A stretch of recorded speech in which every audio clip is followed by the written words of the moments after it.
Hello everyone, Kakoli's ওয়ার্ল্ডে তোমাদের সবাইকে স্বাগত। আশা করছি যে যেখান থেকেই দেখছো না কেন প্রত্যেকে ভালো আছো আর সুস্থ আছো, আর এই শীতটাকে ভীষণভাবে উপভোগ করছো। এই তো আর কটা দিনই শীত আছে, তারপরে সেই আবার প্যাচপ্যাচে গরম। আজ অনেক দিন পর তোমাদের সামনে নতুন একটি ভিডিও নিয়ে এসেছি। আশা করছি তোমাদের ভালো ভালো লাগবে আর তোমাদের থেকে আমি অনেক অনেক ভালোবাসা পাবো। হসপিটালে যাওয়ার একদিন আগে হয়তোবা আমি লাস্ট ভিডিও আপলোড করেছিলাম, তারপর আমার আর কোনো ভিডিও আপলোড করা হয়নি, অ্যাকচুয়ালি করে উঠতে পারিনি ছোটো পুচকুকে নিয়ে। তো যাই হোক, এই ভিডিওটা দেখতে থাকো আর আশা করছি তোমাদের খুব ভালো লাগবে। যদি ভালো লাগে তাহলে ভিডিওটা একটু লাইক করে দিয়ে অবশ্যই আমার চ্যানেলটাকে সাবস্ক্রাইব করে দিও। জানো তো, এখন না জীবনটা যেন পুরোটাই পাল্টে গেছে।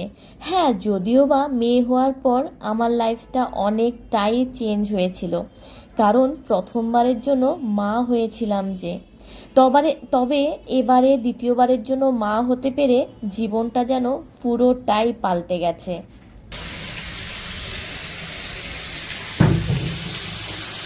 এই কড়া করে ভাজা হবে না অল্প করে ভাজা হবে?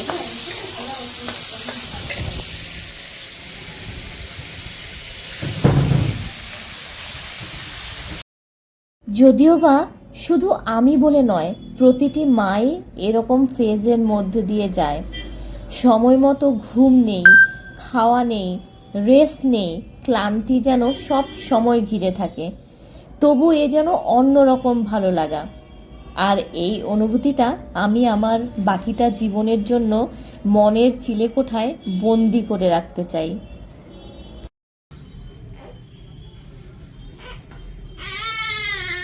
না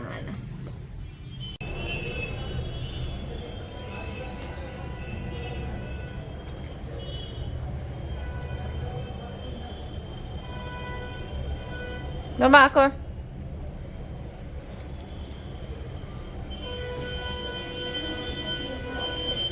এই চশমাটা ভাঙবে বাবা, ওরকম করিস না। এই যে করো মামা, মামা।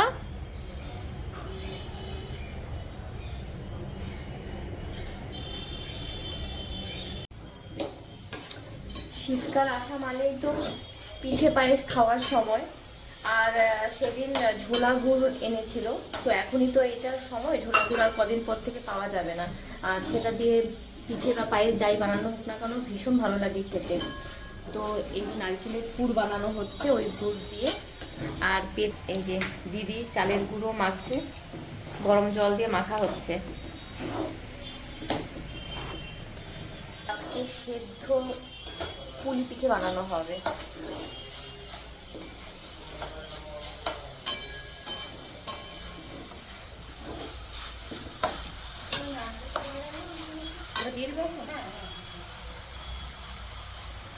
মিষ্টি মনে হয় আরেকটু দিতে হবে।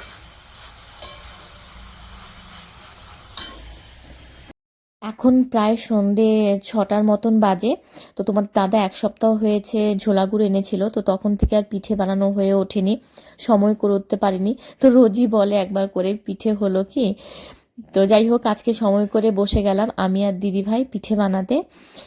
আর এটাই তো ঝোলা গুড়ের সময়, আর কদিন পরে তো আর পাওয়া যাবে না, তাই ভাবলাম যে না বানিয়ে ফেলি। সেরকম কিছুই বানানো হয়নি, শুধু সেদ্ধ পুর পিঠেটাই হয়েছে, সেদ্ধ পুলি পিঠে যেটাকে বলে সেটাই শুধু তৈরি হয়েছে। যাই হোক, এত বকবকের মধ্যে দিয়ে মানে আসল কথাটা, গুড নিউজটা তো তোমাদের সঙ্গে শেয়ার করাই হয়নি। সেটা হলো অক্টোবরের 28 তারিখে আমার ছেলে হয়েছে। আর ভগবানের অশেষ কৃপা সবটাই ভালোভাবে সুস্থভাবে হয়েছে, সবাই খুবই ভালো আছি। যদিও বা রাত জাগতে হচ্ছে, সেটা তো স্বাভাবিক ব্যাপার, মা হিসেবে ততটা তো করতেই হবে, কিন্তু এর মধ্যেও যেন ভীষণ একটা আনন্দ লুকিয়ে আছে। তো যাই হোক, আজকে আমাদের বিবাহ বার্ষিকীও ছিল, তো সেরকম কিছুই করা হয়নি। পুচকুকে নিয়ে তো আর বাইরে যাওয়া সম্ভব নয়, আর ঘরেও সেরকম আয়োজন কিছু হয়নি। তো শাশুড়ি মা ছিলেন, আমরাই নিজেরাই তোমাদের দাদা ছোট একটা কেক নিয়ে এসেছিলো, তো ওই কেক কাটিংয়ের মধ্য দিয়েই সেলিব্রেট করা হলো। যদিও আমি মনে করি বিবাহিত সম্পর্ক যদি ভালো থাকে তাহলে স্পেশাল কোনো দিন দরকার হয় না সেলিব্রেট করার জন্য, প্রত্যেকটা দিনই আমরা সেলিব্রেট করতে পারি অনেক আনন্দের মধ্যে দিয়ে। মানে সুখ দুঃখে একজন একজনের পাশে থেকে। যাই হোক, ভিডিওটা আর বেশি বড় করছি না, এখানেই শেষ করছি। তোমরা সবাই ভালো থেকো, সুস্থ থেকো, আর ভালো লাগলে সাবস্ক্রাইব করে দিও।